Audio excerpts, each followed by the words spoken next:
So I wanted to talk about one of my favorite words, a word that I love too much and am trying to learn how to grow out of, but that I think is nonetheless a really valuable word that other people need to learn how to use more effectively.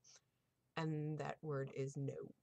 It's I'm not advocating being negative. Don't get me wrong.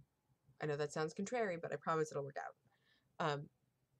But I'm advocating doing things like setting a boundary. Um, you know, hey, buddy, pal, could you do this for me? No, I'm really sorry, I can't, unfortunately. Hey, but I'm really struggling, and like, could you? No. And part of that is that it helps set boundaries, right?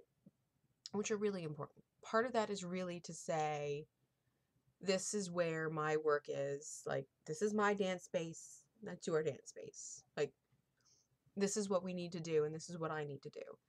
And I'm not saying you should never do favors, but you need to be careful about how you meet them out, and you need to be clear when you do them that everyone understands that it's a favor and not you taking on that responsibility all the time.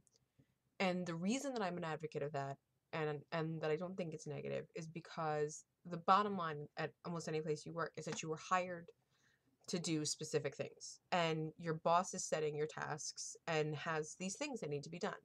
And the more favors you take on for other people that become just part of what you do, the harder it is for you to get your things done.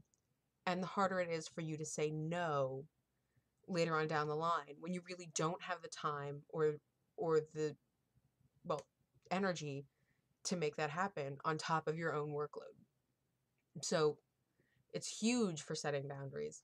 It's also great for being honest with yourself about where you are in your work week and where you are in your work day and in what you can feasibly get done.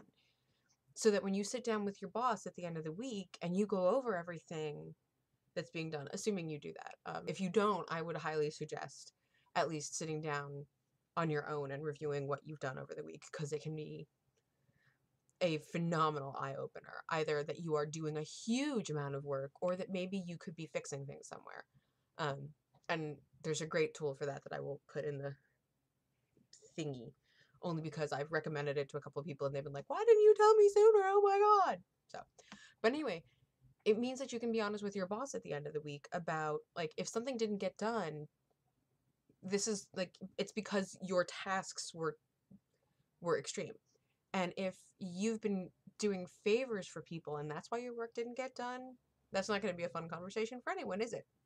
Like, because I don't know any boss who's going to look at you and say, well, then it's obviously their fault and I'm not mad at you at all.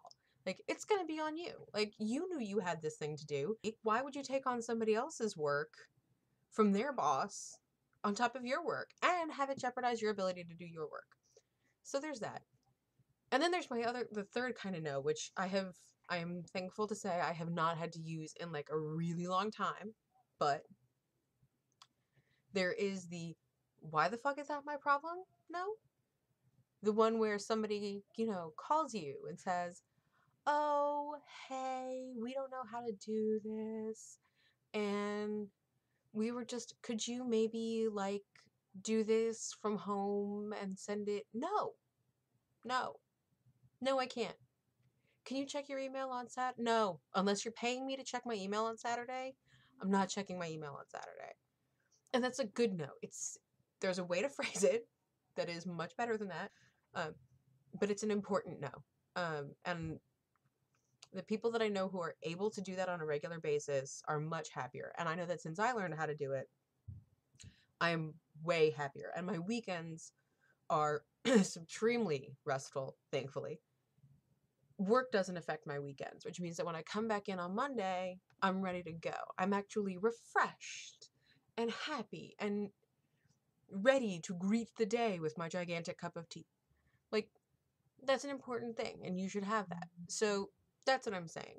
I'm not saying say no to everything, and I'm not saying that you should be that guy. Like, don't be the guy who never helps out his coworker. That guy's an asshole. Don't be an asshole.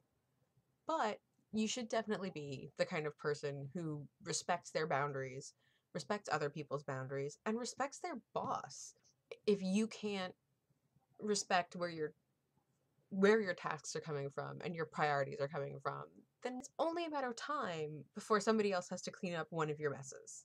And that's gonna suck for everyone. So don't suck. Say no, don't suck. I guess that's my point for the day.